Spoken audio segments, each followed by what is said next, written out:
Hello everybody, welcome back to the workshop. So in this video, I want to talk a little bit of how not to get yourself scammed as an artist blacksmith or in whatever type of business you may be running out there. And certainly if you are one of those people out there that have a business and you've been in business for a long time, go ahead and drop out some of your helpful tips down below in the comment section for those new entrepreneurs out there and new business owners that are trying to make blacksmithing a thing in their life as their full-time income.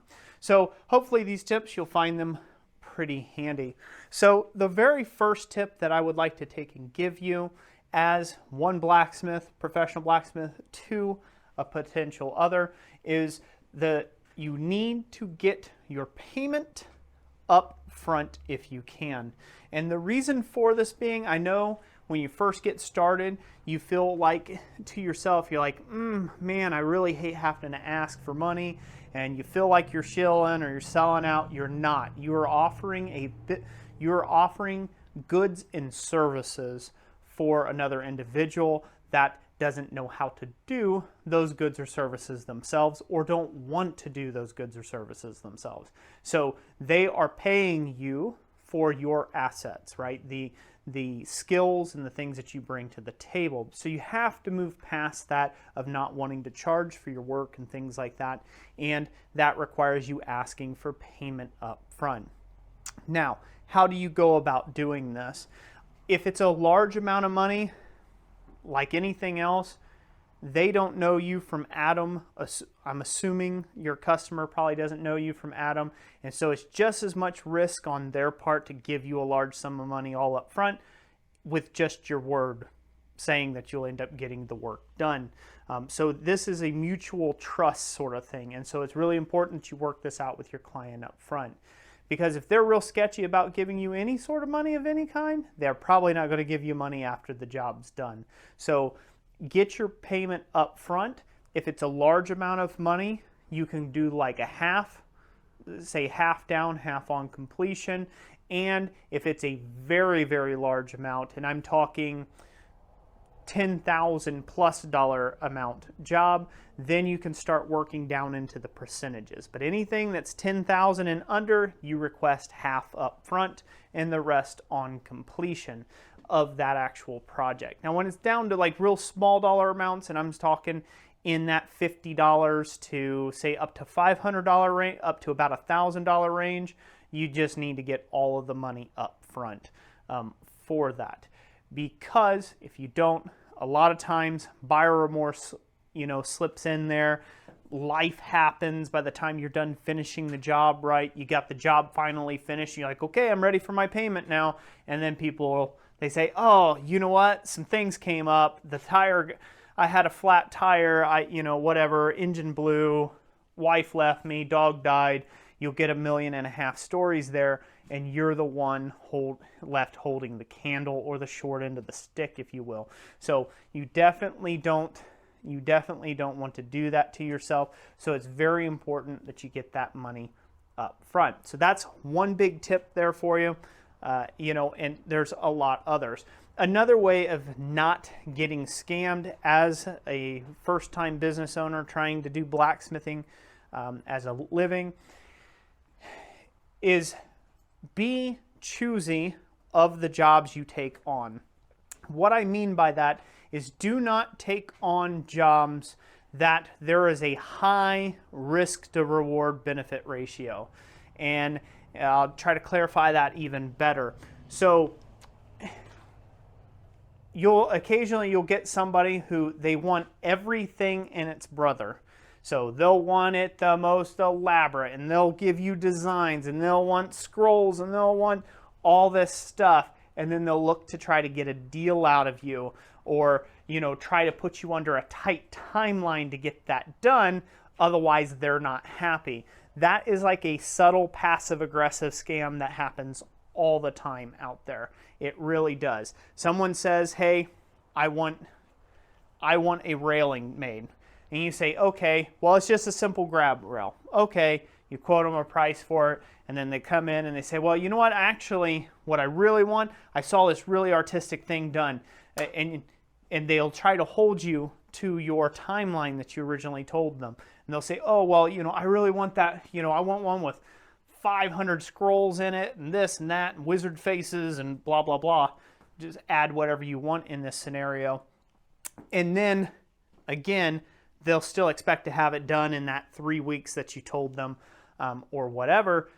And then when you ultimately don't get the job done in that amount of time, guess what happens? They go back on their word on the job because you didn't hold up to your end of the bargain. So be careful of that as well. Again, it's a scam in of itself. People try to pull that on me all the time, where they will say one thing and and then try to get me in for the hours on the work, right? And I don't do that anymore. I say, you know what? It's going to take me 6 months before I can even get to it. And then I will let you know from there. And if they're happy with that, then we can talk money. They pay their amount up front, and we're all copacetic. So that'll bring me into my third kind of scam and how not to get scammed and be holding the short end of the stick there. And the third point that I'd like to take and point out is watch out for the baiting and switching. Watch out for change orders. Those can hang you out to dry as a new business owner. They really can. So be careful of those change orders. When someone said one thing, they came to you with a paper napkin drawing, you gave them and quote them a price, made the thing, said, you know what, I would actually like if you could add a scroll or two there. Okay, let me do that for you. Well, that's nice, but what about a twist in one of them bars before they sign off and hand you the rest of your money? You do not want to do that. Those classify as a change order, and you need to make sure that that's discussed with the owner or your client up front, that any changes above and beyond this contract that you're contracting me out for will constitute a change order and will be at an additional cost. And if you don't do that, you're going to get hosed. So these are just certain things to think about. I know that most of my channels, most of the channel members that are a part of the channel membership, and a lot of you YouTube followers here on the platform are at the level of doing fairs and bottle openers and fire pokers and small scale stuff, right? That is by far the majority of you. And with stuff like that, it's really not too much of a, I don't want to say, there's not too many ways you can get scammed with that because they're all very low ticket, very low dollar items. But when you do start getting up to where you're forging railings or you're forging some sort of architectural piece, or you've got something where you've got 10, 15, 20 hours into something and then someone doesn't pay, that really, really stings really, really bad. And I hope you'll take these words to heart. So I'll bring in one last one. This is a bonus one for anybody who has watched this video to this point. The next bonus one that I like to point out here is be careful when doing consignment. That is, I've been scammed twice doing consignment. And in both cases, everything was going great up front, and then they took the items and money and run after a few good months of things working out pretty well. So be careful, be super duper careful of the doing consignment. You've got to be really clear, you have got to be concise, and you have got to make sure that you get some sort of payment up front for the items that you're putting in the store. Of course, the store owner is not going to want to do that for you. No one's going to want to do that for you because, again, they make their money when an item sells, not necessarily paying you for the items. They don't want to buy it from you and then mark it up for their store. That's the way it should go. No, they want to hold your items in the store. Usually they'll have you write a thing saying that they're not held responsible if anything gets stolen, broke, damaged, or anything else on your ironwork while it's on their property. But again, for me, I have no love for consignment situations. I think they're one of the biggest scams out there.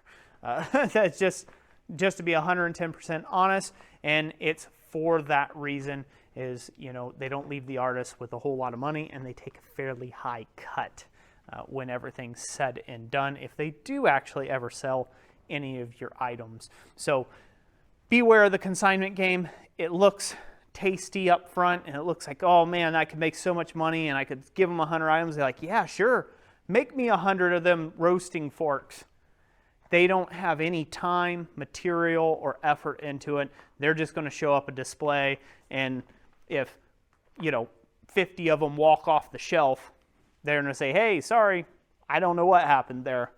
And, you know, you're going to be the one holding the the short end of the stick again. So that's it for today. I figured I'd just start, you know, I'd put out a video like that just as a helpful thing. Hopefully it's helpful to some of you out there. I get asked a ton about the business and the business side of blacksmithing, and I like to do these videos occasionally from time to time. So that's it. God bless each and every last one of you. Thank you to all of my channel members who make this content possible. I really couldn't do it without you. So we'll catch you on the next one. Thanks for watching.